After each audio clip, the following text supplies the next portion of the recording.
Hey guys, I'm back again. I saw a comment in my first rat trap video, the first part one, and another video that I had. I don't know what my ceiling's falling in, but that's fine. Asking what was done to this, and a more in-depth breakdown of this vehicle here. Excuse me. This is my 1993 240SX convertible, obviously.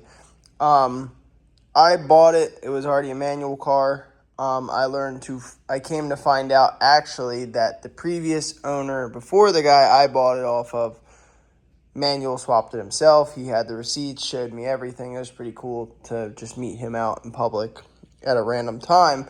But it's now manual nonetheless.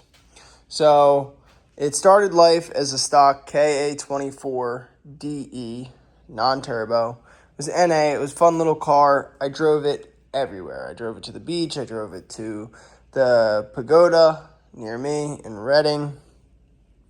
And I had fun with this car.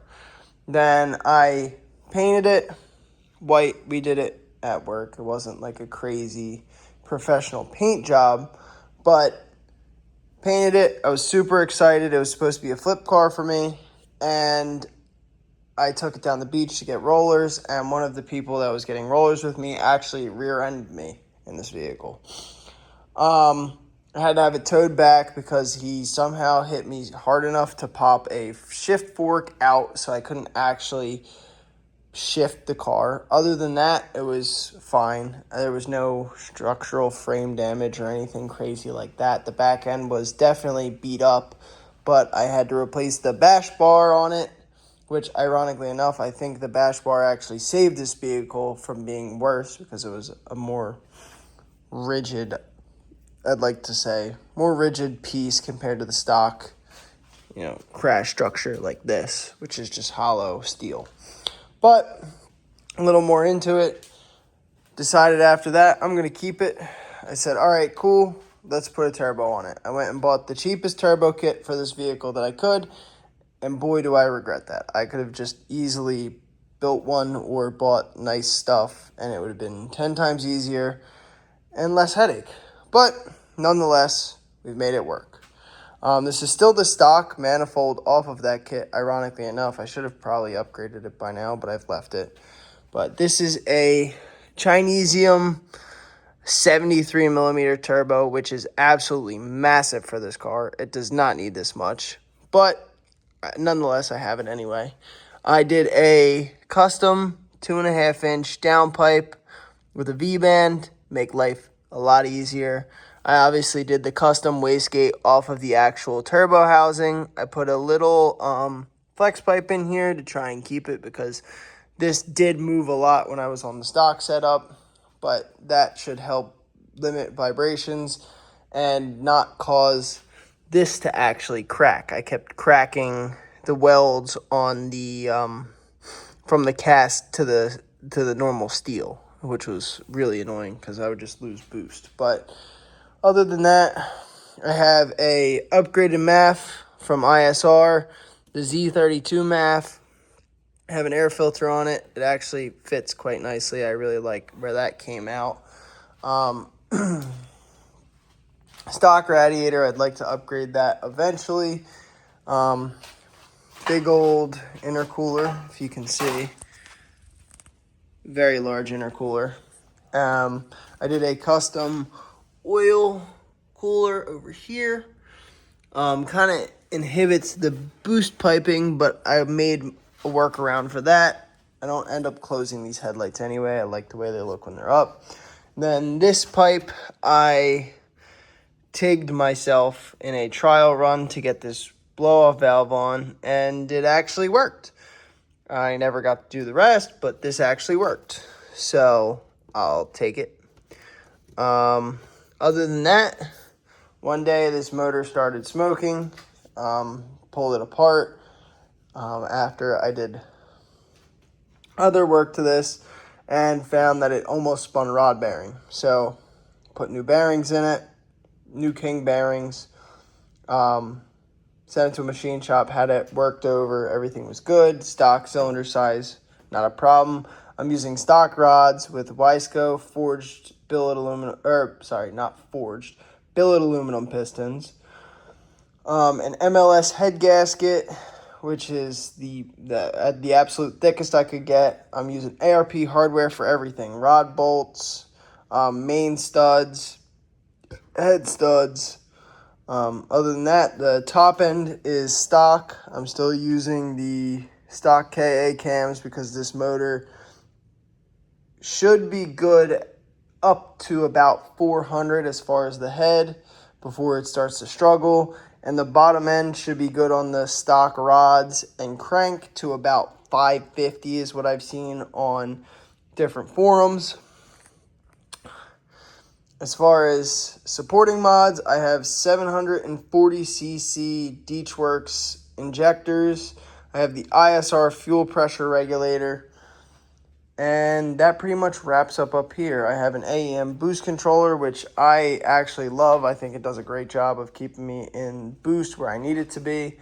But other than that, I have S14 seats in here. At least the driver's seat is S14, I was told. Passenger seat could use some work for sure. NRG quick release. I have a ISR short shifter, which I love how notchy it is. I'm a big sucker for notchy shifts. I did have a working radio at one point. I don't know what happened, but it doesn't work. Other than that, I have a spec clutch in there with a lightweight flywheel. So this thing revs pretty quick. It's pretty fun. I have a Hellcat fuel pump in the back and a remote battery shutoff and remote battery relocation kit to the back. Other than that, this is a roll bar. It has a welded diff. Other than that, it makes really cool turbo noises, and it's a very fun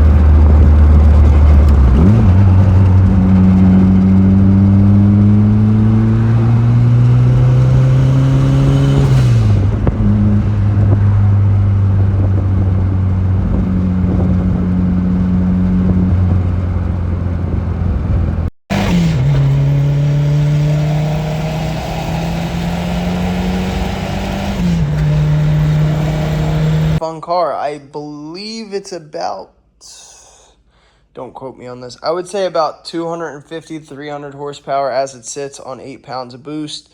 I do have a retune for 18 pounds of boost, but I don't like how that sits.